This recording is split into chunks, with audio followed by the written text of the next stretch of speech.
तो Indian cinema में हमने कई तरह की मूवी देखी है, अच्छी बुरी बहुत बुरी, फिर आती है ये। तोबा तोबा तोबा, थारा मूड खराब कर दिया। अब जहां सवाल यही आता है कि जब भी बॉलीवुड या किसी और इंडस्ट्री ने हमारी माइथोलॉजिकल स्टोरीज और हिस्ट्री पर मूवी बनाई है तो उन्होंने बस हगा ही है। जहां इसका सबसे बड़ा एग्जाम्पल तुम आदि पुरुष को मान सकते हो। ससुर। लेकिन एक ऐसी भी स्टोरी है जो हमारी हिस्ट्री और कल्चर का पार्ट है, और अगर इस पर कोई मूवी सीरीज या फिर टीवी शो बनता है तो वो 100% इंडिया को ग्लोबल लेवल पर रिप्रेजेंट करेगा। और वो प्रोजेक्ट है Drum roll, please. Can anybody guess? Mahabharat. लेकिन क्यों हर साल कोई ना कोई डायरेक्टर बोलता है कि मैं महाभारत पर काम शुरू करने वाला हूँ और फिर वो ऐसे गायब होता है जैसे वोट मांगने के बाद नेता। और आज मैन ऑफ कल्चर बन के जानते हैं व्हाई नो वन में एक टीवी सीरीज और मूवी ऑन महाभारत।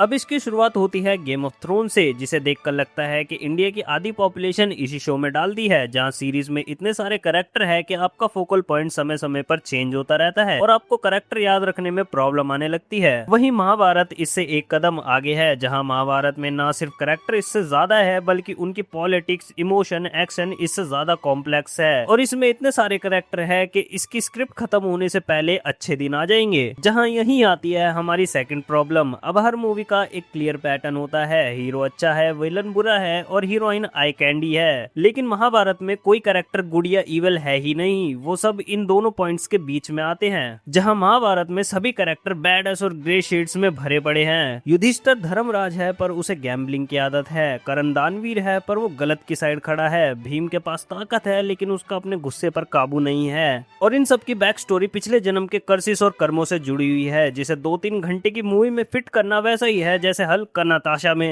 चलो मान लिया कोई क्रेजी राइटर बैठा और उसने 10 सीजन की मास्टर क्लास स्क्रिप्ट लिख दी, लेकिन अब आती है असली प्रॉब्लम, मूवी का बजट। अब महाभारत कोई गोपी बहू का टीवी सीरियल नहीं है जहां 2 कैमरे लगाए, एक बैकग्राउंड म्यूजिक चलाया और शूट तैयार। हम बात कर रहे हैं महाभारत की, जो इतना बड़ा प्रोजेक्ट है कि उसमें पैसा पानी की तरह बहेगा, और इतना पैसा कोई इंडियन स्टूडियो प्रोवाइड कर ही नहीं सकता क्योंकि उनके खुद के एल लगे पड़े हैं, ऑल थैंक्स टू धुरंधर। अब इतना बड़ा बजट सिर्फ एक फॉरेन बेस्ड स्टूडियो ही प्रोवाइड कर सकता है, लाइक डिज्नी और वार्नर ब्रोस, जहां वो भी किसी इंडियन मूवी में पैसा तभी लगाएंगे जब उन्हें उस मूवी में पोटेंशियल दिखेगा, जो कि महाभारत में भरा पड़ा है। तो फिर प्रॉब्लम क्या है? जहां प्रॉब्लम आती है acceptance of foreign audience and creative liberty की। अब मान लो कि किसी फॉरेन स्टूडियो ने महाभारत में पैसे लगा भी दिए, लेकिन क्या फॉरेन ऑडियंस उसे एक्सेप्ट करेगी? उसके चांसेस उतने ही हैं जितना मिलोनी और मोदी जी की शादी होने के हैं। इस सज्जन को क्या तकलीफ है भाई? और महाभारत जैसे प्रोजेक्ट का बजट तभी रिकवर होगा जब फॉरेन ऑडियंस उसे एक्सेप्ट करेगी। नमित मल्होत्रा ऐसे ही फॉरेन ऑडियंस की चाटते हुए नहीं घूम रहा। अब इसका एग्जांपल तुम नमित मल्होत्रा की रामायण से भी ले सकते हो, जहां मूवी के टीजर से मोस्टली लोगों के मिक्स रिएक्शन ही आए थे। और क्योंकि रामायण हमारे प्रभु श्री राम की स्टोरी है, a story of a ideal man, और इस स्टोरी को इग्नोरेंट ऑडियंस से कनेक्ट करना वैसा ही है जैसे तुम्हारी क्रश का तुम्हें इग्नोर ना करना, जो कि once in a million time होता है। लेकिन महाभारत के साथ पूरा मामला उल्टा है, जहां महाभारत का प्लॉट कॉम्प्लेक्स कैरेक्टर के इनपरफेक्ट कर्मों की वजह से आगे बढ़ता है, जहां सब में कोई ना कोई फ्लॉ है और उनके कांडों की वजह से ही आगे कॉन्सिक्वेंसेस होते हैं, जस्ट लाइक टोनी स्टार्क। मतलब ड्रामेटिकली प्रोजेक्ट टॉप नॉच है और महाभारत की इमेज फॉरेन ऑडियंस ने ओवर द ईयर अपनी मूवीज में देख रखी है।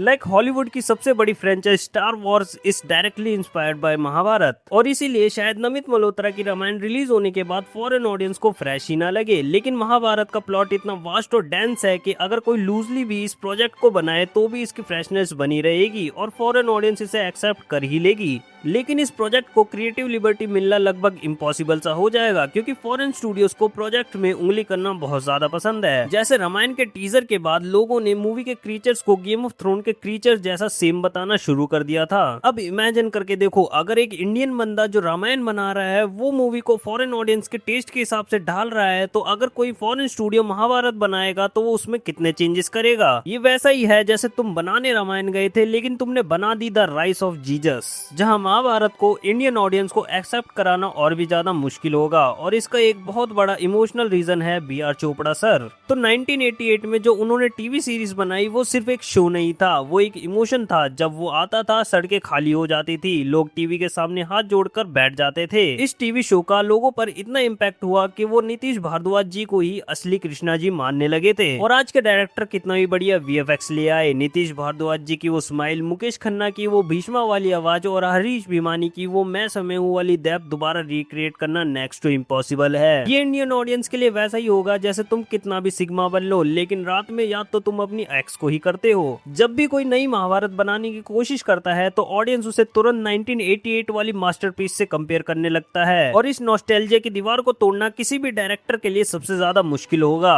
अब सवाल आता है, तो क्या हमें कभी महाभारत बिग स्क्रीन पर देखने को नहीं मिलेगी?